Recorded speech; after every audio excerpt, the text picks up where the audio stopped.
Hi, ಎಲ್ಲರಿಗೂ ನಮಸ್ಕಾರ ಸ್ನೇಹಿತರೆ. ಸಂಜಯ್ ಸಂಜು ಯೂಟ್ಯೂಬ್ ಚಾನಲ್ಗೆ ನಿಮ್ಮೆಲ್ಲರಿಗೂ ಆತ್ಮೀಯವಾದ ಸ್ವಾಗತ. ನಾನು ನಿಮ್ಮ ಪ್ರೀತಿಯ ಸಂಜಯ್. ಸ್ನೇಹಿತರೆ, ಕುಕ್ ವಿತ್ ಅಮ್ಮ ಟೇಸ್ಟ್ ವಿತ್ ಸಂಜು ಅನ್ನೋ ಕುಕಿಂಗ್ ಎಪಿಸೋಡ್ಸ್ ಅಲ್ಲಿ ಇವತ್ತು ನಮ್ಮಮ್ಮ ನಿಮ್ಗೆ ಹೊಸದಾಗಿ ಒಂದು ಡಿಶ್ ಹೇಳ್ಕೊಡ್ತಾರೆ.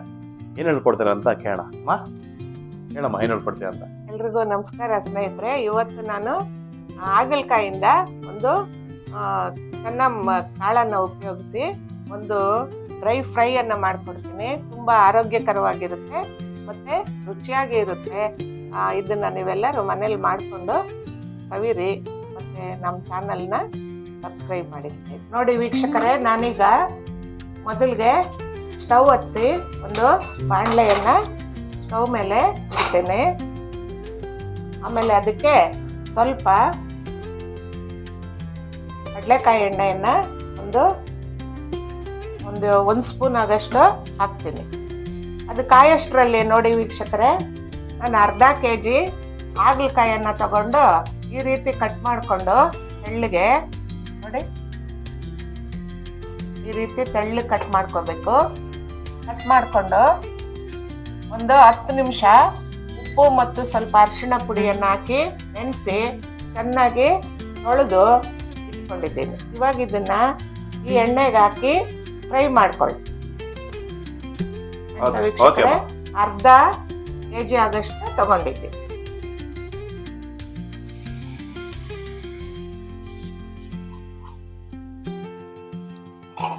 ಇದನ್ನ ತೆಳ್ಳಗೆ ಕಟ್ ಮಾಡ್ಕೊಬೇಕು ವೀಕ್ಷಕರೇ. ಹಾಗಲಕಾಯಿ ಊಟಕ್ಕೆ ಬಹಳ ರುಚಿಯಾಗಿರುತ್ತೆ. ಇದನ್ನ ಸ್ವಲ್ಪ ಎಣ್ಣೆಯಲ್ಲಿ ಚೆನ್ನಾಗಿ ಒಂದು 5 ನಿಮಿಷ ಫ್ರೈ ಮಾಡ್ಕೋಬೇಕು. ಅಷ್ಟರಲ್ಲಿ ನಾನು ಈರುಳ್ಳಿಯನ್ನ ಬೇರೆ ಒಂದು ತವಾದಲ್ಲಿ ಹಾಕಿ ಫ್ರೈ ಮಾಡ್ಕೊಳ್ತೀನಿ.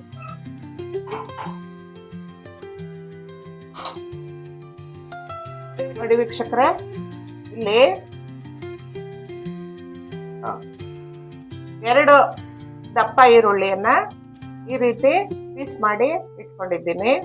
ಇದನ್ನ ಒಂಚೂರು ಸ್ವಲ್ಪ ಒಂದು ಅರ್ಧ ಸ್ಪೂನ್ ಎಣ್ಣೆ ಹಾಕಿ ಇದನ್ನ ಲೈಟ್ ಆಗಿ ಫ್ರೈ ಮಾಡಿ ಇಟ್ಕೊತೀನಿ.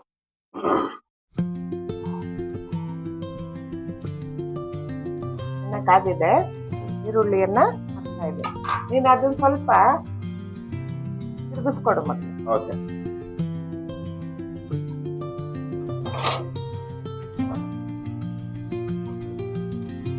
ನೋಡಿ ಸಂಜು, ಇದು ಈರುಳ್ಳಿ ಈ ತರ ಬಣ್ಣ ಬಂದ್ರೆ ಸಾಕು.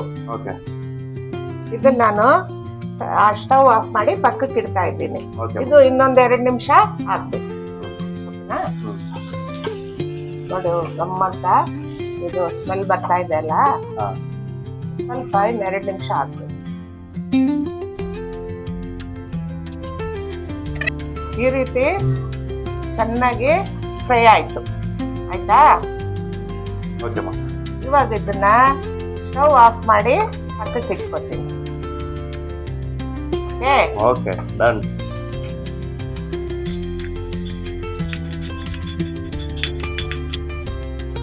ನೋಡಿ ವೀಕ್ಷಕರೇ, ಈ ಡಿಶ್ಗೆ ಮೇಯ್ನ್ ಆಗಿ ಬೇಕಾಗಿರೋದು ಚೆನ್ನ. ನಾನು ಒಂದು 2 ಇಡೀ ಇದನ್ನ ಒಂದು 2 ಗಂಟೆ ಅಥವಾ 3 ಗಂಟೆ ನೆನೆಸ್ಬಿಟ್ಟು ಕುಕ್ಕರಲ್ಲಿ ಕೂಗ್ಸಿ ಇಟ್ಕೊಂಡಿದ್ದೀನಿ. ನೋಡಿ ಈ ರೀತಿ ಬೇಯಬೇಕು.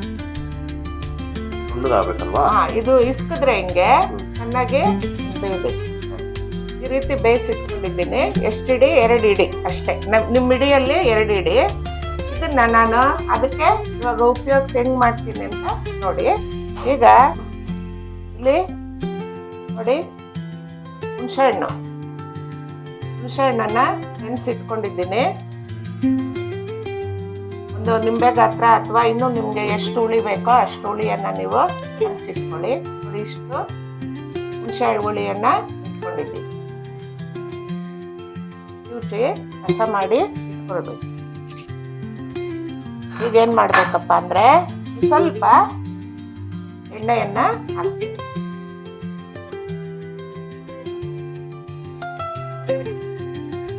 ನೋಡಿ, ಈಗ ಎಣ್ಣೆ ಕಾದಿದೆ. ಒಂದು ಚಿಕ್ಕ ಸ್ಪೂನಲ್ಲಿ 1 ಸ್ಪೂನು ಜೀರಿಗೆಯನ್ನ ಹಾಕ್ತಾ ಇದ್ದೀನಿ. ನಂತರ ಅದಕ್ಕೆ ಸ್ವಲ್ಪ ಕರಿಬೇವು ಹಾಕ್ತಾ ಇದ್ದೀನಿ. ಈಗ ಏನ್ ಮಾಡ್ಬೇಕು, ಇದಾಗಿದೆಯಲ್ಲ ಹಾಗಲಕಾಯಿ ಫ್ರೈ ಆಗಿದೆಯಲ್ಲ ಅದನ್ನ ಇದ್ರೊಳಕ್ಕೆ ಹಾಕ್ತಾ ಇದ್ದೀನಿ.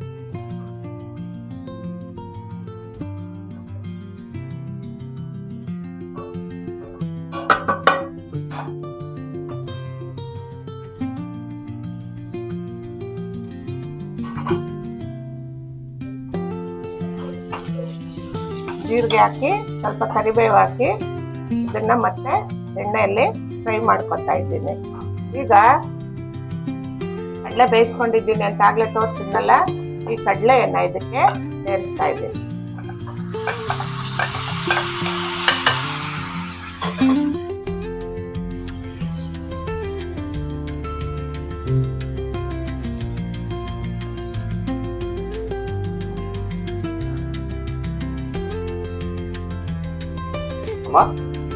ನೀನ್ ಯಾವಾಗ್ಲೂ ಹಾಗಲಕಾಯಿ ಜ್ಯೂಸು ಹಾಗಲಕಾಯಿ ಪಲ್ಯ ಮಾಡ್ತಿಯಲ್ಲ, ವಾರಕ್ಕೊಂದ್ 2 ಸಲ ಆದ್ರೂ ಮಾಡ್ತೀಯ. ಯಾಕೆ ಮಾಡೋದು ನೀನು ಆತರ? ಯಾಕೆಂದ್ರೆ ಇದು ಆರೋಗ್ಯಕ್ಕೆ ತುಂಬಾ ಒಳ್ಳೇದು ಮಗನೇ. ಏನ್ ಗೊತ್ತಾ, ಇದು ತುಂಬಾ ಫೈಬರ್ ಇರುತ್ತೆ ಇದ್ರಲ್ಲಿ. ಆಮೇಲೆ ಸಿ ವಿಟಮಿನ್ ಇದ್ರಲ್ಲಿ ಜಾಸ್ತಿ ಇರುತ್ತೆ. ಮತ್ತೆ ಇದು ಪಾದ ಉರಿ ಆಗುತ್ತಲ್ಲ, ಪಾದ ಉರಿ, ಆಮೇಲೆ ಕಣ್ಣುರಿ, ಇದಕ್ಕೆಲ್ಲಾನು ಒಳ್ಳೆ ಔಷಧಿ. ಶುಗರ್ ಪೇಷಂಟ್ಸ್ಗೆಲ್ಲ ಒಳ್ಳೇದಲ್ವಾ ಇದು? ಶುಗರ್ ಪೇಷಂಟ್ಗಂತೂ ತುಂಬಾ ಒಳ್ಳೇದು. ಮತ್ತೆ ಇದ್ರಲ್ಲಿ ಇಂಥ ಪೋಷಕಾಂಶ ಇಲ್ಲ ಅಂತ ಹೇಳಂಗಿಲ್ಲ. ಆದ್ರೆ ಇದು ಸ್ವಲ್ಪ ಕಹಿ. ಆದ್ರೆ ಕಹಿ ಅಂತ ನಾವ್ ಇದನ್ನ ಬಿಡಬಾರ್ದು. ಇದನ್ನ ಉಪಯೋಗಿಸ್ತಾ ಇರ್ಬೇಕು. ನೋಡು, ಹುಣಸೆಹಣ್ಣು ರಸ ಇಟ್ಕೊಂಡಿದ್ದೀನಿ ಅಂತ ಹೇಳಿದೆಲ್ಲ, ಅದನ್ನ ಇವಾಗ ಇದ್ರ ಮೇಲೆ ಹಾಕ್ಬೇಕು.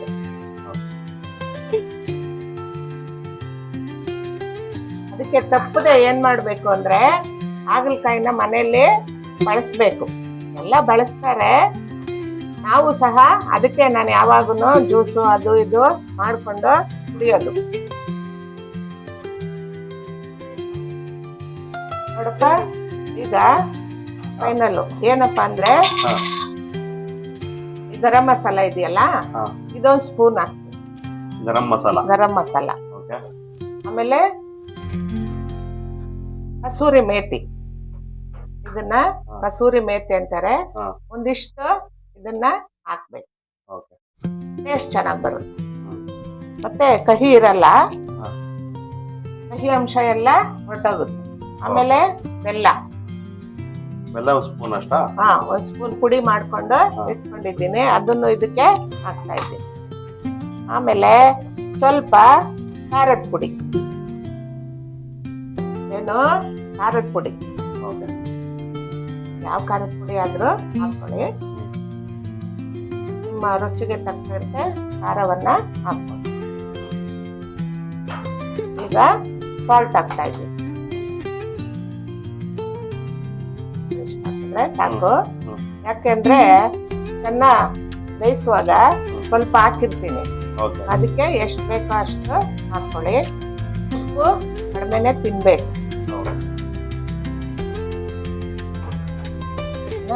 ಫೈನಲ್ ಆಗಿ ಕೊತ್ತಂಬರಿ ಸೊಪ್ಪಿನ ಪುಡಿ. ಇದು ಕೊತ್ತಂಬರಿ ಸೊಪ್ಪನ್ನ ಬಿಸಿಲಲ್ಲಿ ತೊಳೆದು ಒಣಗಿಸಿ ಇಟ್ಕೊಂಡಿರುವಂತ ಪುಡಿ. ಇದನ್ನ 1 ಸ್ಪೂನು ಹಾಕ್ತಾ ಇದ್ದೀನಿ. ಆಮೇಲೆ ಆರೋಗ್ಯಕ್ಕೆ ಬಹಳ ಒಳ್ಳೆಯದಾದಂತ ಕರಿಬೇವು ಪುಡಿ, ಇದನ್ನು ಸ್ವಲ್ಪ ಹಾಕ್ತಾ ಇದ್ದೀನಿ.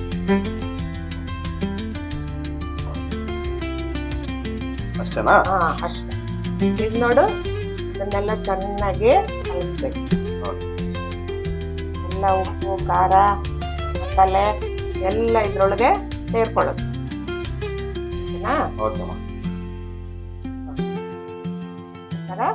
ಸೇರಿಸ್ಕೊಬೇಕು. ಸ್ನೇಹಿತರೆ, ಚೆನ್ನಾಗಿ ಕಾಣಿಸ್ತಾ ಇದೆ ನೋಡಿ.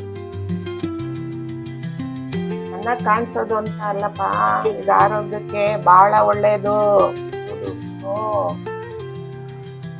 ಇದರಿಂದ ಚಪಾತಿ ಒಟ್ಟಿಗೆ ನಾವು ಮುದ್ದೆ ಸಾರು ಅನ್ನ ಎಲ್ಲ ಊಟ ಮಾಡ್ತೀವಲ್ಲ, ಅದ್ರ ಜೊತೆಗೆ ಏನಾದ್ರೂ ಸೈಡ್ ಹಾಕೊಂತೀವಲ್ಲ, ಈ ರೀತಿ ಮಾಡ್ಕೊಂಡು ಸೈಡ್ಸ್ ಹಾಕೊಂಡು ಹಂಚ್ಕೊಂತೀನಿ. ಸೈಡ್ಸ್ ಹಾಕೊಂಡು ಹಂಚ್ಕೊಂಡು ತಿನ್ಬೇಕು. ಇದು ಎಲ್ಲ ಆಯ್ತು.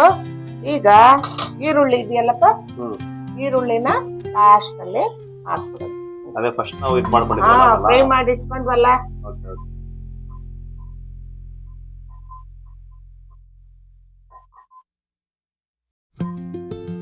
ಆಮೇಲೆ ಸ್ವಲ್ಪ ತೆಂಗಿನ ತುರಿ, ಹಸಿ ತೆಂಗಿನ ತುರಿನ ತುರಿದಿಟ್ಕೊಂಡಿದ್ವಿ. ಓಕೆ. ಇದು ನೋಡು, ಇದು ರೆಡಿ ಆಯ್ತು. ಅದನ್ನೇನು ಮಿಕ್ಸ್ ಮಾಡೋದು ಬೇಡವಾ? ನಾವು ಹಾಕೊಳ್ಳುವಾಗ ಮಿಕ್ಸ್ ಮಾಡ್ಕೊಳ್ಳೋಣ, ಬೇಕಾದ್ರೆ ಮಾಡ್ಕೋಬಹುದು. ನೋಡಿ ಏನಂತ ಇದೆ ಸ್ಮೆಲ್ಲು? ಗೊತ್ತಿದೆ ಸ್ಮೆಲ್ಲು. ಸ್ನೇಹಿತರೆ, ನೀವು ಇದನ್ನ ನನ್ನ ಮನೆಯಲ್ಲಿ ಮಾಡ್ಕೊಂಡು ತಿನ್ನಿ, ತುಂಬಾ ಚೆನ್ನಾಗಿರುತ್ತೆ ಟೇಸ್ಟು. ತುಂಬಾ ಸಿಂಪಲ್ ಆಗಿದೆ, ಟಿಪ್ಸ್ ಎಲ್ಲ ನೀಟಾಗಿ ಫಾಲೋ ಮಾಡ್ಕೊಂಡು. ಮತ್ತೆ ಇಂಗ್ರೀಡಿಯೆಂಟ್ಸ್ ಎಲ್ಲ ಮನೇಲಿರೋದೆ, ಹೌದು, ಬೇರೆ ನಾವ್ ಎಲ್ಲಿಂದ ತರ್ಬೇಕಂತ ಇಲ್ಲ. ಇನ್ನೊಂದು ಮುಖ್ಯವಾದ ಇದು, ಸ್ವಲ್ಪ ಸಣ್ಣ ಉರಿಲಿ ಸ್ವಲ್ಪ ಫ್ರೈ ಆಗ್ಲಿ ಸಂಜಯ್. ನಮ್ಮ ವೀಕ್ಷಕರಿಗೆ ಮತ್ತೊಂದು ಹೇಳ್ತೀನಿ, ಏನಪ್ಪಾ ಅಂದ್ರೆ ಬೇಸಿಗೆ ಕಾಲದಲ್ಲಿ ಹಾಗಲಕಾಯಿ ತಂದ್ಬಿಟ್ಟು ಚೆನ್ನಾಗಿ ಸ್ಲೈಸ್ ಮಾಡಿ ಈ ತರ ತೊಳೆದು ಬಿಸಿಲಲ್ಲಿ ಒಣಗಿಸಿಟ್ಕೋಬೇಕು. ಹೌದು. ಏನಕ್ಕೆ? ಒಣಗಿಸಿಟ್ಕೊಂಡು ನಾವು ಆಲೂಗಡ್ಡೆ ಚಿಪ್ಸ್ ಎಲ್ಲ ತಿಂತೀವಲ್ಲ, ಹಪ್ಪಳ ಆಲೂಗಡ್ಡೆ ಚಿಪ್ಸ್, ಹೌದು. ಅದೇ ತರ ಎಣ್ಣೆಗೆ ಹಾಕ್ಬಿಟ್ಟು ಇದು ಮಾಡ್ಕೊಂಡು ನಾವು ಫ್ರೈ ಮಾಡ್ಕೊಂಡು ಅದಕ್ಕೆ ಸ್ವಲ್ಪ ಲೈಟ್ ಆಗಿ ಉಪ್ಪು ಖಾರ ಮೆಣಸು ಹಾಕ್ಕೊಂಡು ಒಂದ್ 4 ಪೀಸ್ ಸೈಡ್ಸ್ ಹಾಕೊಂಡು ತಿನ್ಬೋದು. ಹಾಕೊಂಡು ತಿನ್ಬೋದು. ನೀನ್ ತಿಂತೀಯಲ್ಲ ಹೌದು, ಅಮ್ಮ, ಚೆನ್ನಾಗಿದೆ, ಇನ್ನೊಂದೆರಡು ಹಾಕಮ್ಮ ಅಂತೀಯಲ್ಲ. ಹೌದು ಸ್ನೇಹಿತರೆ, ಬೇಕಾದ್ರೆ ಇದನ್ನು ನಾನು ರೆಸಿಪಿ ಮಾಡಿಸ್ತೀನಿ ನಮ್ಮ ಕೈಯಲ್ಲಿ. ತುಂಬಾ ಚೆನ್ನಾಗಿದೆ ಟೇಸ್ಟ್ ಆಗಿ. ಇನ್ನು ಹಲವಾರು ರೀತಿಯ ರೆಸಿಪಿಗಳನ್ನ ಮಾಡ್ಬೋದು ವೀಕ್ಷಕರೇ. ಇದ್ರಲ್ಲಿ ನಿಮ್ಗೇನಾದ್ರೂ ಬೇಕು ಅನ್ಸಿದ್ರೆ ಖಂಡಿತ ಹೇಳಿ, ಕಮೆಂಟ್ಸ್ ಮಾಡಿ. ಕಮೆಂಟ್ಸ್ ಅಲ್ಲಿ ನಾನು ನೋಡಿ ಅದೇ ರೀತಿ ಅಡುಗೆ ಮಾಡ್ಲಿಕ್ಕೆ ನಾನು ಟ್ರೈ ಮಾಡ್ತೀನಿ.